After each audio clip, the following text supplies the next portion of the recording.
போன பதிவில் பார்த்தது திருமண பொருத்தத்தை பற்றி நம்ம பார்த்தோம். திருமணத்திற்கு அப்புறம் நம்ம எல்லோரும் எதை பார்ப்போம்னா, ஒரு குழந்தைய எதிர்பார்ப்போம்.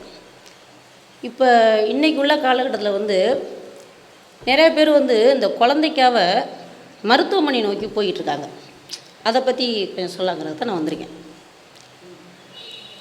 இந்த காலத்தில் ஜாதகம் பார்க்க ஆரம்பித்தோடனே நிறைய பேர் நட்சத்திரம் பொறுத்தருக்கான்னு பார்க்குறாங்க. இன்னொன்று பணம் பொறுத்தருக்கான்னு தான் பார்க்குறாங்க.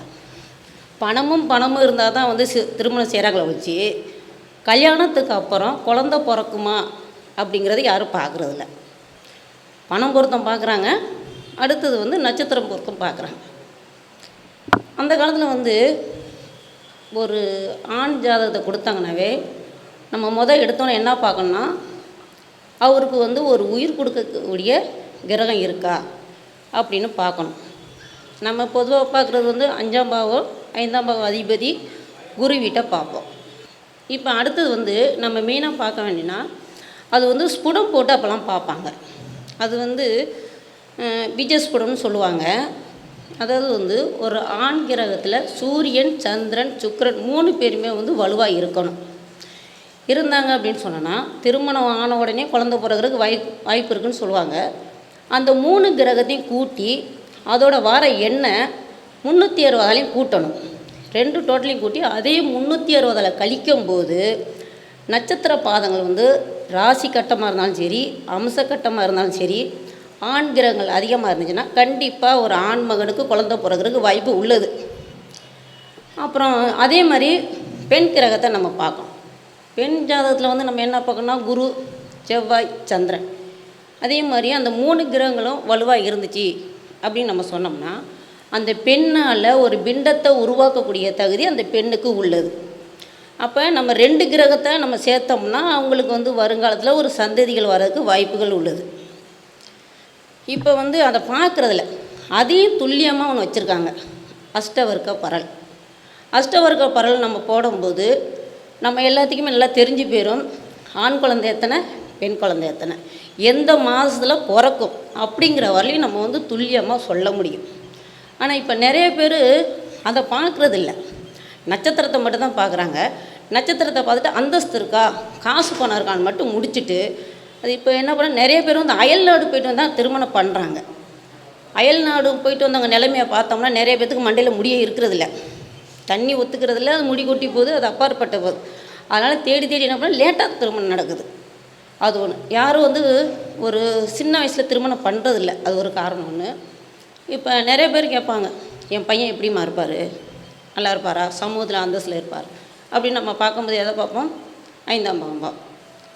அந்த 5ஆம் பாவம் வலுவாக இருந்துச்சு, மூலத்திரிகோணம் நல்லா இருந்துச்சு அப்படின்னு சொன்னாவே அந்த பையனுக்கு இயற்கையாகவே எல்லாமே கிடைக்கும். அம்மா அப்பாலேருந்து, சொத்து பத்துலேருந்து, படிப்பு, கல்வி எல்லாமே கிடைக்கும். அதே ஒரு சூனிய கிரகம் பார்த்துச்சு அப்படின்னா அந்த பையனால் நமக்கு அந்தஸ்தில் மதிப்பு, மரியாதை இயற்கையாகவே குறையிறதுக்கு வாய்ப்புகள் உள்ளது. அதே மாதிரி அந்த சூனிய கிரகம் பார்த்தோன்னே அந்த பையன் நம்ம எல்லாத்துக்குமே நல்ல பையனாக தெரியும். வெளியில் சொல்லுவாங்க, என் பையன் தண்ணி அடிக்க மாட்டான், பீடி சிகரெட்டு குடிக்க மாட்டான், நல்ல பையனாக. ஆனால் அவனுக்கு உள்ளுக்குள்ளே ஒரு வக்ர புத்தி இருக்கும். இது யதார்த்தம். சில பேர் அப்புறம் இன்னொன்று சொல்லுவாங்க, சில பேர் என் பையனுக்கு கல்யாணம் ஆகி 30-40 வயசு ஆகுதுமா, இன்னும் குழந்தையே பிறக்கலை. சில பேருக்கு திருமணத்துக்கு முதே குழந்தை பிறக்குது, அது எப்படி அப்படின்னு கேட்குறாங்க. அப்போ லக்னம் வலுவாக இருந்து 5ஆம் பாவத்தில் செவ்வாய் இருந்து அதே நம்ம சனி பகவான் பார்த்தாரு அப்படின்னா திருமணத்திற்கு ஆணாக இருந்தாலும் பெண்ணாக இருந்தாலும் ஒரு குழந்தை பிறக்கிறதுக்கு வாய்ப்புகள் அதிகம். 30 வயசுக்கு மேலே ஆச்சு, என் பையனுக்கு எப்போம்மா குழந்தை பிறக்க போகுது அப்படின்னா, லக்னத்தில் இருந்து 9ஆவது வீடு குரு இருந்து, குரு நின்ற வீட்டிலேருந்து சுக்கிரன் 9ஆவது வீட்டில் வலுவாக இருந்துச்சு அப்படின்னா அவர் 40 வயதுக்கு மேலே குழந்தை கண்டிப்பாக பிறக்கும். அடுத்தது சொல்லுவாங்க, சந்திரனும் சூரியனும் சேர்ந்து இருந்து அந்த கிரகங்கள் நீசப்பெற்ற கிரகத்தில் இருந்துச்சு அப்படின்னு நம்ம சொன்னோம்னா அந்த குழந்தை பிறந்ததுக்கப்புறம் நிறையா வீட்டில் அம்மா அப்பா இறக்குறதுக்கு வாய்ப்புகள் அதிகம். இப்படியே நம்ம பிறப்பை பற்றி நிறையா சொல்லிக்கிட்டே போகலாம். இப்போ சொல்லுவாங்க 33 வயசாகுது, 40 வயசாகுது, அப்போ ஆஸ்பத்திரியில் கொண்டு போய் காசுலாம் கொடுத்துக்கிட்டு இருக்கோம், வந்துக்கிட்டு இருக்கோம் அப்படின்னா என்ன அர்த்தம்னா, அந்த காலத்தில் வலிக்க கூப்பிட்டு நம்மளை ஃபேமிலி பிளானிங் பண்ண சொன்னாங்க. இப்போ அதே ஆஸ்பத்திரியில் லட்சக்கணக்கில் பணத்தை கொண்டு போய் கொடுத்து குழந்தை இல்லாமல் நம்ம அலைஞ்சிக்கிட்டு இருக்கோம். அதுக்கு என்ன காரணம்? நம்ம உணவு முறைகள் சொல்லலாம், வயது மூப்பு சொல்லலாம், பல காரணங்கள் சொல்லலாம். அப்போ இன்னொன்று சொல்லலாம், அதாவது சில பேத்துக்குலாம் ரெட்டை குழந்தைகள் பிறக்கும்.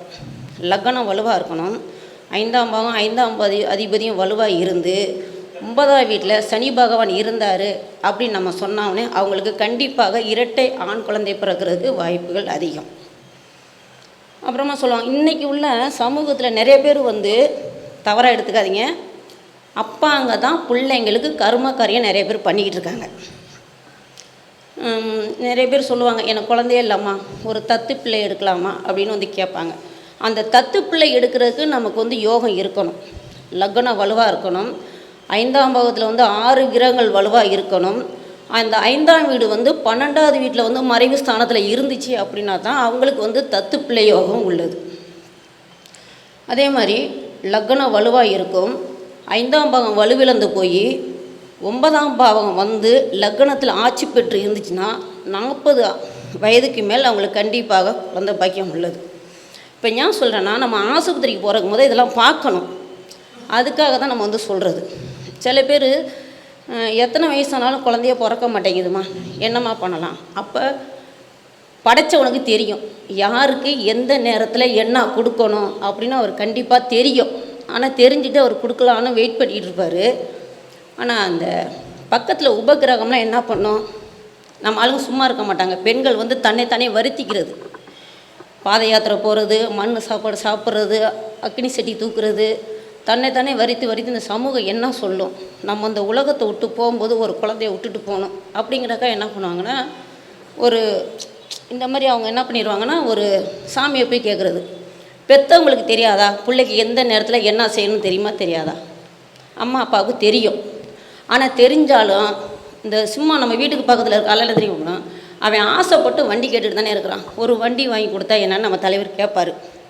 இதுக்காக என்ன பண்ணுவாங்க, வண்டி கிண்டிலாம் வாங்கி கொடுப்பாங்க. கொடுத்ததுக்கப்புறம் என்ன பண்ணுவான், நம்ம தம்பி டை போடுவான், ஷூ போடுவான், சாக்ஸ் போடுவான், வண்டியில் 7, 8, 9 போடுவான். ஆனால் ஹெல்மெட்டு போட மாட்டான். என்ன பண்ணுவான், நேராக போய் முட்டுச்சந்தில் முட்டி நின்றுவிட்டு இவன் கீழே கிடப்பான், வண்டி மேலே கிடக்கும்.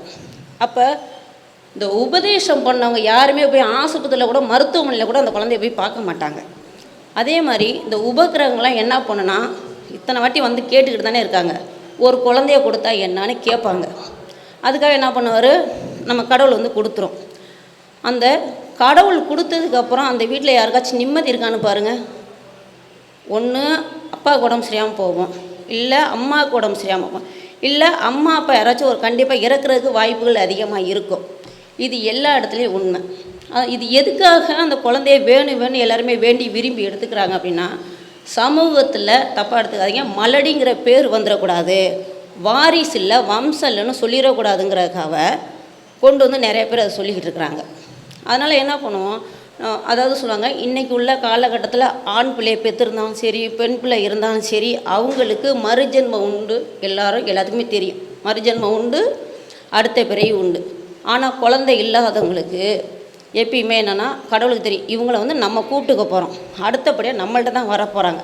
அதனால் கடவுள் குழந்தை கொடுக்காமல் இருக்கிறாங்க. அதனால் கடவுள் யாருக்கு எந்த நேரத்தில் எதை கொடுப்பாருன்னு நம்ம தெரிஞ்சுக்கிட்டு நம்ம சமூகத்தில் அதே மாதிரி வாழ்ந்தோம்னா, குறிப்பிட்ட காலத்துக்குள்ளே எல்லாருமே திருமணம் செஞ்சு வாழ்ந்தோம்னா நல்லாயிருக்கும். வாய்ப்பளித்த அனைவருக்கும் நன்றி, வணக்கம்.